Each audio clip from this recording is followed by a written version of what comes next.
मेरे छोटे भाई जनाब एडवोकेट वकील रशीद साहब, मंच पर डाइस पर बैठे हुए मेरे तमाम मजलिस की रुफ़ा, मोअज़्ज़िज़ हाज़रीन इकराम, बुजुर्गान मिल्लत, मेरी इज़्ज़तदार माँ और बहनों, आपका बेहद शुक्रिया कि बावजूद इसके कि आज बारिश भी हुई और मौसम भी काफ़ी सर्द है, आप आज इस मीटिंग में आए।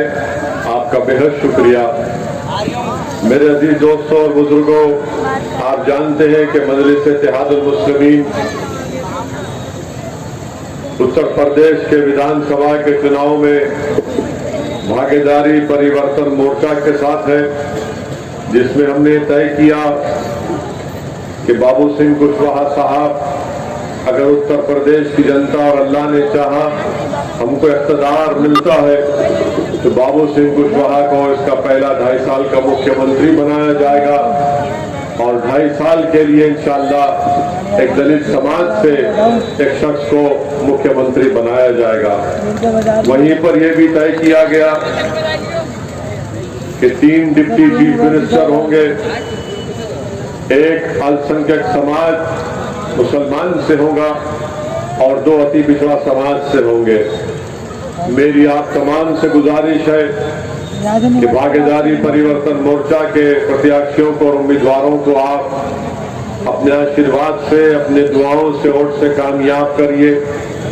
मजलिस इत्तेहादुल मुस्लिमीन के उम्मीदवार के हक में अपने वोट का इस्तेमाल करिए, मतदान करिए और अपनी हिस्सेदारी की लड़ाई में आप इसमें अपना हिस्सा अदा करिए। याद रखिए, मजलिस ये चाहती है कि उत्तर प्रदेश में आपकी लीडरशिप बने, आपको नेता बनाया जाए, ताकि आप जो दीगर सियासी पार्टियां हैं उनसे आपको आज़ादी दिलाई जाए।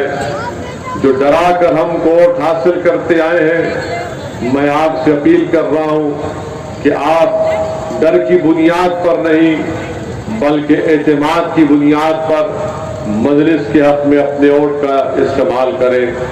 मेरे अजीज दोस्तों और बुजुर्गों, मैं आपका शुक्रगुजार हूं कि आप ही की दुआओं की वजह से अल्लाह सुब्हानहू तआला ने मुझे एक नई जिंदगी बख्शी। मगर मुझे यकीन है कि जब तक अल्लाह सुब्हानहू तआला नहीं चाहेगा और आपकी दुआएं मेरे साथ होंगी, इंशाअल्लाह ताला मैं जरूर आपके दरमियान में रहूंगा, आपकी बात को उठाता रहूंगा और आपके मसाइल की तर्जुमानी करता रहूंगा। आज आप जानते हैं कि मजलिस इत्तेहादुल मुस्लिमीन ने एक नौजवान को अपना उम्मीदवार बनाकर पेश किया है। मैं आपसे ये भी गुजारिश करूंगा कि माजी में जो समाजवादी पार्टी के अभी मौजूदा प्रत्याशी हैं, जब उनको आपने विधायक बनाया, क्या उन्होंने उत्तर प्रदेश की विधानसभा में मुरादाबाद के विकास के लिए, मुरादाबाद की तरक्की के लिए कोई काम करवाया? उस वक्त तो समाजवादी की सरकार थी, मगर वो सिर्फ जीत कर चले गए और ये समझा कि मैं कामयाब हो गया, यही बहुत बड़ा काम हुआ। मेरे अजीज दोस्तों और बुजुर्गों, आज मजलिस के ताल्लुक से ये इल्जाम लगाया जाता है हमारे मुखालिफीन की तरफ से कि मजलिस अगर इलेक्शन लड़ती है तो बीजेपी जीत जाती है। मैं उनसे पूछना चाह रहा हूं कि 2019 के लोकसभा के चुनाव में बसपा और सपा मिलकर लड़े, तब भी सिर्फ 15 सीट पर उनको कामयाबी हासिल हुई। हम तो मैदान में नहीं थे, तो फिर आखिर कैसे सिर्फ 15 सीट पर आप कामयाब हुए? मेरे अजीज दोस्तों, मेरी इज्जतदार माँ और बहनों, याद रखिए, बीजेपी को हराना सिर्फ मुस्लिम अल्पसंख्यक समाज की जिम्मेदारी नहीं है, बीजेपी को हराना सबकी जिम्मेदारी है। मगर ये लोग आकर हमारे गले में सांप डाल देते हैं और ये समझते हैं कि हम सिर्फ इनके डर से इनको वोट देते रहेंगे। मेरे अजीज दोस्तों और बुजुर्गों, यकीनन इस मुल्क को फासिस्ट ताकतों से छुटकारा दिलाना है, यकीनन इस मुल्क से फिरका परस्ती का खात्मा करना है और हम यकीनन हमारी भी कोशिश यही है कि दोबारा उत्तर प्रदेश में बीजेपी की सरकार ना बने। 2024 में दोबारा नरेंद्र मोदी देश के प्रधानमंत्री ना बने। मगर क्या ये जिम्मेदारी सिर्फ ओवैसी की है? क्या ये जिम्मेदारी इन समाजवादी, बसपा, कांग्रेस के नेताओं की नहीं है? अगर आज उत्तर प्रदेश में या फिर देश में बीजेपी की सरकार है तो उसका जिम्मेदार क्या ओवैसी है या फिर इसका जिम्मेदार अखिलेश और बहन मायावती और कांग्रेस के कायदीन नहीं है? क्या कभी उनसे सवाल किया जाता कि आपने सिर्फ 5 लोकसभा की सीटें क्यों जीती? क्या कभी बसपा के लोगों से सवाल किया जाता कि आपने सिर्फ 10 लोकसभा की सीटें क्यों जीती? क्या कभी कांग्रेस से पूछा जाता कि उनके बहुत बड़े नेता अमेठी से क्यों हार गए? आज सिर्फ सवाल अगर किससे किया जाता है तो हमसे किया जाता है। असदुद्दीन ओवैसी से सवालात पूछे जाते हैं। मेरे अजीज दोस्तों और बुजुर्गों, एक तरफ हम पर इल्जाम लगाया जाता कि हमारे लड़ने से बीजेपी को फायदा होता, तो दूसरी तरफ बीजेपी ये कहती है कि ओवैसी फिरका परस्ती को फरोग दे रहा है, और तीसरी तरफ ये देखा जाता है कि हमारी गाड़ी पर 4-4 गोलियां चलाई जाती हैं। बताइए आप, आखिर गोली चलाना क्यों हम पर किया गया? मगर इस पर भी कोई जवाब नहीं दिया जाता। मेरे अजीज दोस्तों, मेरी इज्जतदार मां और बहनों, ये हिस्सेदारी की लड़ाई है। आपके वोट की कोई अहमियत नहीं रही आज। अगर आप ये समझ रहे हैं कि मेरी वोट की बड़ी अहमियत है, कोई अहमियत नहीं है। इसलिए कि इन लोगों ने आपके दिलो दिमाग में इस बात को डाल दिया कि बीजेपी का डर दिखाओ और इनके वोट बटोरते जाओ।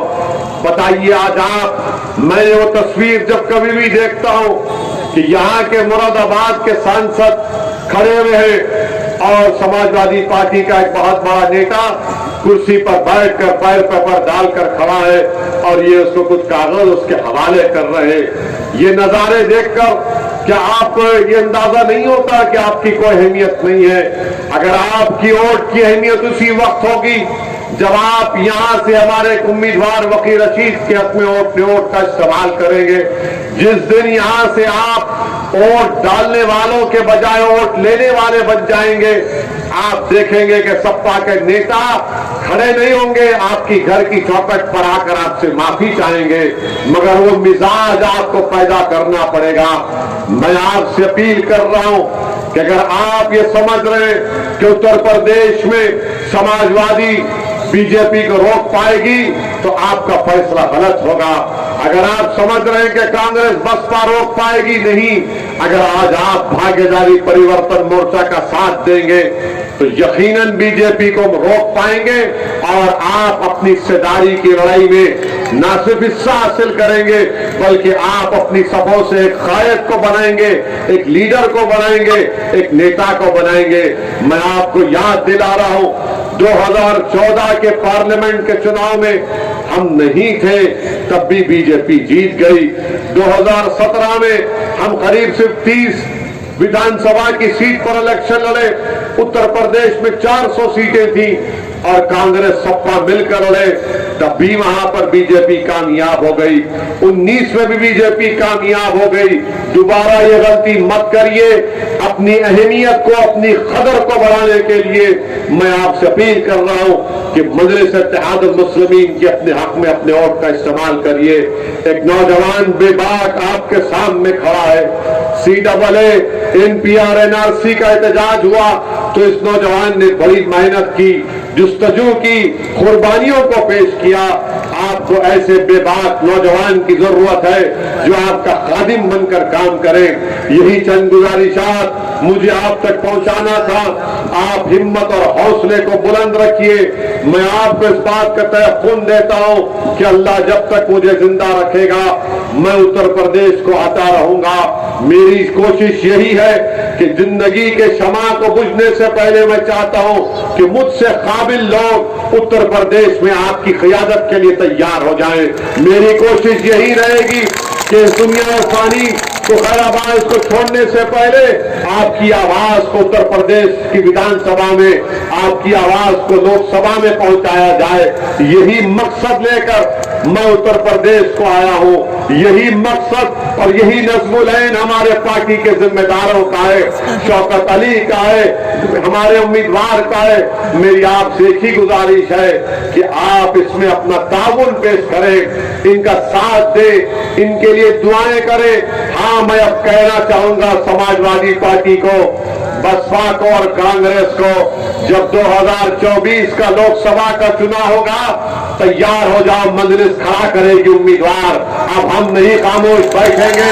मुझे कोई फिक्र और परवाह नहीं है तुम्हारे इल्जामात की। अरे तुम जितना इल्जाम लगाते लगाओ, मगर मैं चुनाव लड़ूंगा, मेरी पार्टी लड़ेगी। 2024 में हमारे उम्मीदवार रहेंगे। मेरे अजीज दोस्तों और बुजुर्गों, हम जब चुनाव नहीं लड़े तब भी हम पर उंगलियां उठाते हैं, मगर मुझे इसकी कोई फिक्र नहीं है। उंगलियां उठाओ, इल्जाम लगाओ, मगर मुझे इसका कोई फर्क नहीं पड़ता। जब जालिम की गोलियां मेरे अज़म और हौसले के सामने फीकी पड़ गई तो तुम्हारे इल्जामात की भी कोई परवाह नहीं करूंगा। मेरे अजीज दोस्तों और बुजुर्गों, अपने मकसद में कामयाबी हासिल करिए। और मैं खास तौर से हमारी माँ और बहनों से अपील कर रहा हूं कि आपको भारत का संविधान इस बात की इजाजत देता है कि आप चादर ओढ़े, आप निकाब पहने, हिजाब पहने, ये आपका फंडामेंटल राइट है। सुप्रीम कोर्ट का जजमेंट, पुट्टू स्वामी का जजमेंट आपको इस बात की इजाजत देता है। करने और घबराने की जरूरत नहीं है।